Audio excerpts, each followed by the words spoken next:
In this lecture, we are going to create an endpoint using which an existing logged in user can also delete his account if he wants to.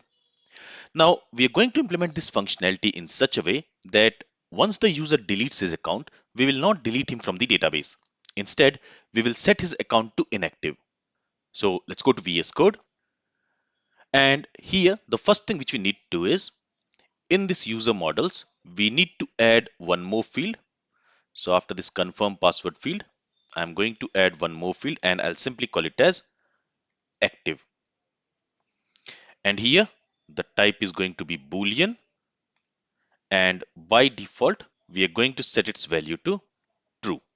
And also we do not want to show this field in the output in the result. So for that we are also going to set the select to false. So now to delete a user, all we have to do is we have to set this active field to false. Let's save this file. Now let's go to usercontroller.js, and there let's create a new middleware. So again, let's say exports dot delete me, because again a user can delete his own profile. So that's why I'm calling it as delete me. And to this we are going to pass an async function, and let's also wrap this function within async error handler. And this function, it is going to receive the request object, the response object, and the next method. All right. So now in order to delete the user, all we have to do is we have to update this active property to false. Here we are missing the comma, so let's add it. Okay. So in order to delete a user, all we need to do is we need to set this active property to false. So here what we will do is first we will find the user by its ID and we will update it. So for that we can simply say user dot find by ID and update. Okay, here we will pass the user ID, and again this middleware function we are going to call it after the protect middleware function. And once the protect middleware function will be called, it is going to attach the currently logged in user object to the request. So here to pass the ID we can simply say request dot user dot ID. Okay, and what do we want to update? We simply want to update the active field to false, and that's it. Once this is done, we are going to send a response. So for that, let's say response dot first we will set the status code. So we are going to use the status property and we are going to set the status to 204. That means deleted. Now here we are not actually deleting the user, we are doing a soft delete. That means we are setting the user's active property to false. That simply means that user is no more active. So whenever we will make a request to get all the users, in that case, we should get only the active users. We should not get inactive users. Okay, and we want to send the JSON data. And in the JSON data, we want to set the status property. So we want to set the status to success. And since it is a delete request, we are going to set the data to null, because with the delete request, we don't need to send anything in the response body. That's what we have learned in the previous lectures, right? So this is our delete me middleware. Now we want to call this middleware whenever a user tries to delete his account. So let me save this file. Let's go to user_route.js. There, let me copy this line. And here we are going to create a new route. We are going to call it delete me, and it is going to be a delete request. Okay, so even though it is a delete request, as I mentioned earlier, we are not going to delete the user in the database. We are simply going to do a soft delete. We are going to set his active property to false. And when this delete request is called, first we want to execute this protect middleware. So if everything goes right, this protect middleware will attach the currently logged in user to the request, and we are making use of it inside the delete me middleware. So here this should be delete me, because when the user will make a request to this delete me API, we want to delete the user, and here we are doing the soft delete. Again, let's save this file. And also, if I go to usercontroller.js, in this update me function, here we are using the underscore ID property, but it should be simply dot ID and not underscore ID. Okay. And the reason why we were not getting a response in our previous lecture is because from this function, we are not sending any response. So here, let me copy this code. Let's scroll up, and from here, let's also send the response. So here the response is going to be 200. Status, it is again going to be success. And for the data, we will send the updated user. So here let's say user, and to this we are going to assign this updated user. Let's save the changes. Let's scroll down and let's check this function. So it looks okay. We have also created a route for this one. Now let's go to Postman. There, if you notice, I have done few things in Postman. So first of all, I have saved this update user details request, and I have also created a new folder called auth. And all the authentication related requests, I have moved it to this auth folder. For example, sign up, login, forgot password, and reset password. Okay, in the users folder, we have everything user specific. For example, updating the user password and updating the user details, etc. And in this movies folder, we have movies specific requests. All right, now let me close this update user detail tab. Let's also close this reset password tab. Here we have sign up and login. Now currently all the users which we have created so far using this sign up request, they don't have the active property. As you can see, none of the users have the active property, right? So now whenever we will create a new user, since we have changed the schema, those new users will also have an active property, and by default it will be true. Let me actually show you that. So let's go ahead and let's create a new user. Let's call it maybe test1. Email address, let's say test1@gmail.com. Password is going to be test1234 and confirm password test1234. Let's create this user by sending the post request. In the response, we have received this success message. If we go to our database, let me refresh the collection, and if we scroll down, we should have a user called test1, and there you will also see this active property set to true. Okay, now when we delete the user, at that time this active property should be set to false. And to delete the user, what we are going to do is, let me copy this URL from here. Let me close this and let's paste it here. And here the API name is delete me. And we need to make a delete request here. Okay, and in the body, we don't need to specify anything. But in the authorization, we need to set bearer token, and there we need to specify the JSON web token. So I'm going to copy this JSON web token from here and let's paste it here. Okay, let's go to body. We are not going to set anything in the body. Let's send the request. We are sending a delete request to our delete me API.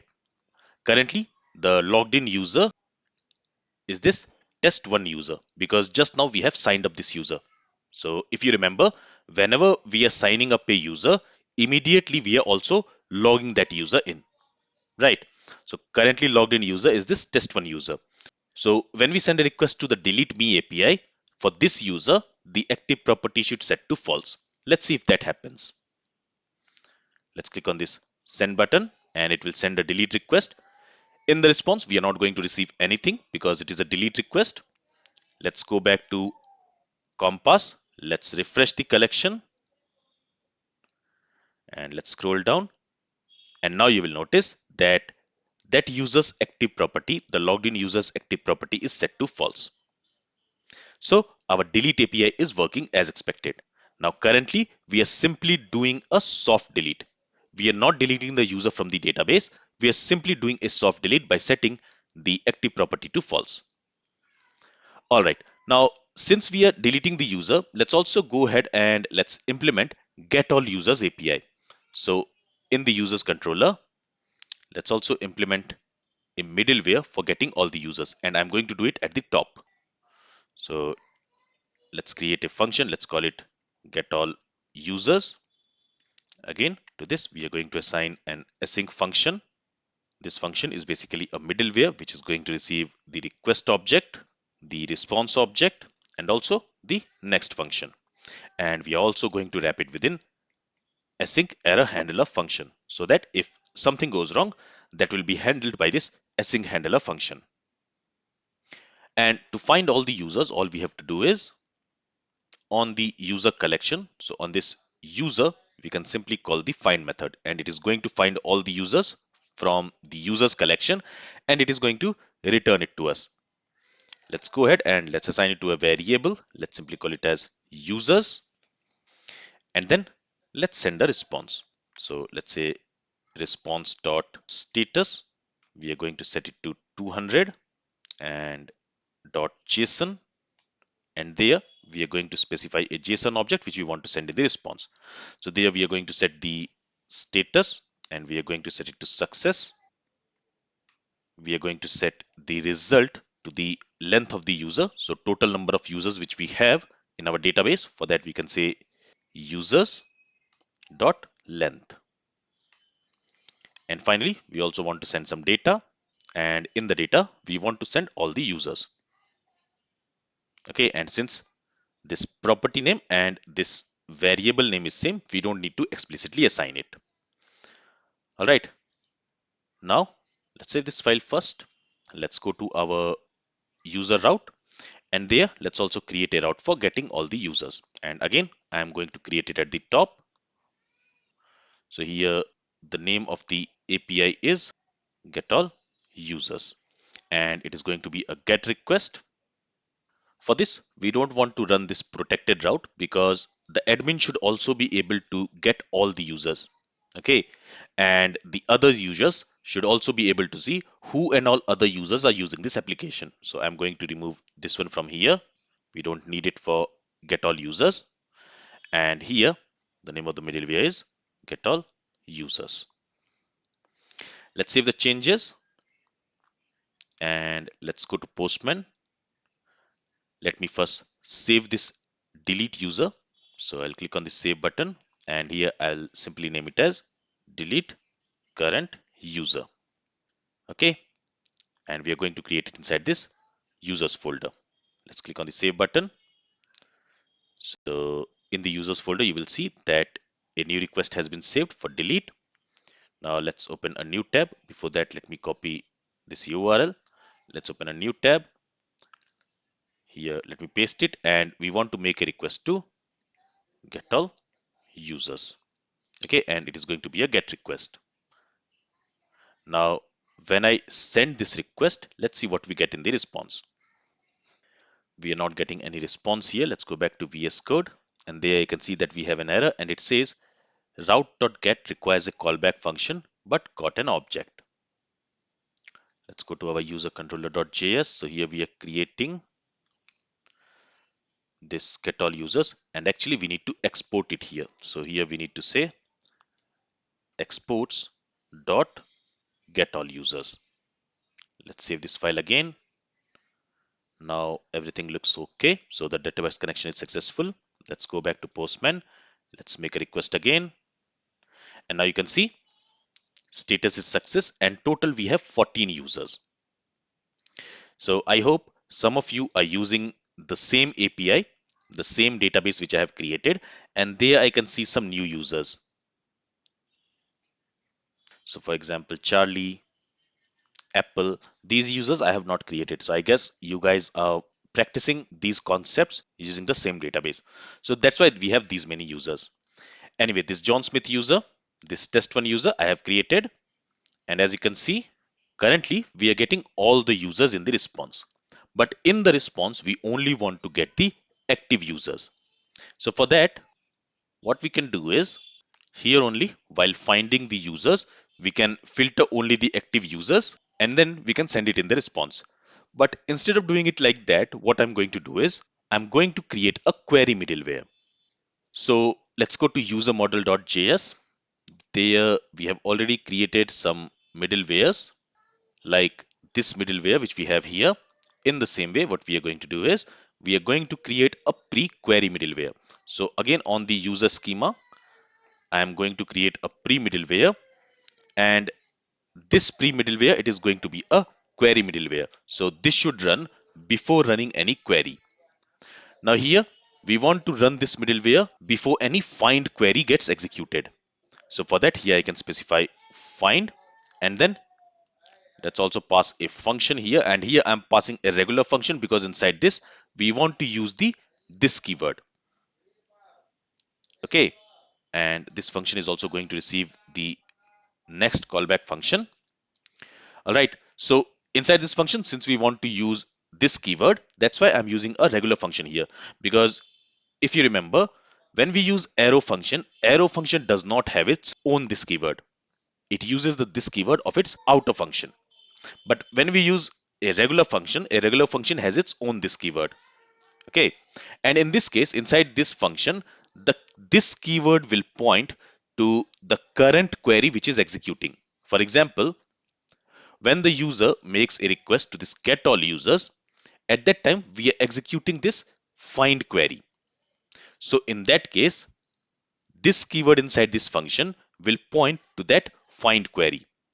Okay, so here we can simply say this dot find, and here we want to find all those users whose active property is true. So we need to pass a filter here where we will say active is true. Okay, and let me also put a comment here saying that this keyword in the function will point to current query. Okay, all right, now here this function will be executed before any find query runs. But what we want is we don't want to just execute this function before find query, but we want to execute this function before any query which starts with find. For example, find by ID, or find by ID and update, find by ID and delete, etc. So here we are going to use a regular function syntax. So here we will say we want to execute this query which starts with find, and here also we need to close it like this. So now this function will run before any query which starts with find.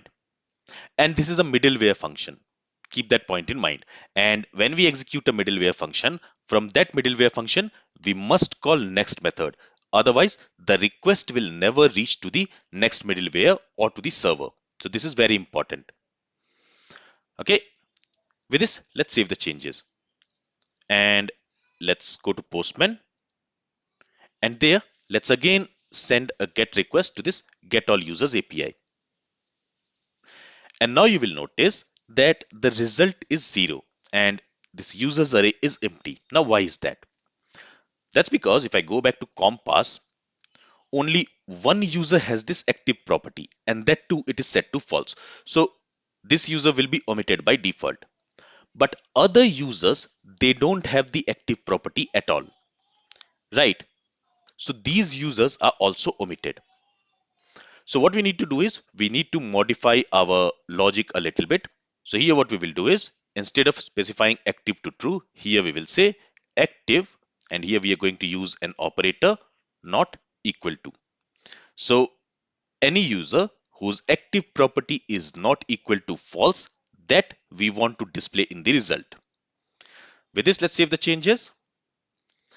Let's go to Postman and let's click on this send button. And now we should have some users. So total there are 14 users. If I go to Compass, you can see that in this collection we have 14 users.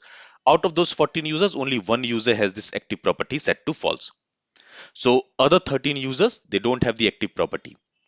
Or if they have the active property and if it is set to true, those users also will be displayed in this result. But currently we don't have any such user. We have 13 users for whom the active property is not present. So all those 13 users are being displayed here.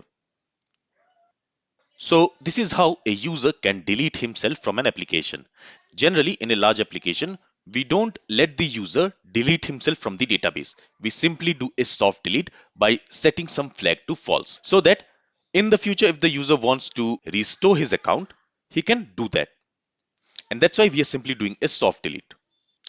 And with this, the authentication and authorization related things are complete in this section. So in this section, we talked about authentication and authorization like sign up, login, etc. And we also added user specific functionalities in this section like updating user password, resetting user password, deleting user, etc. So this is all about authentication and authorization related stuff.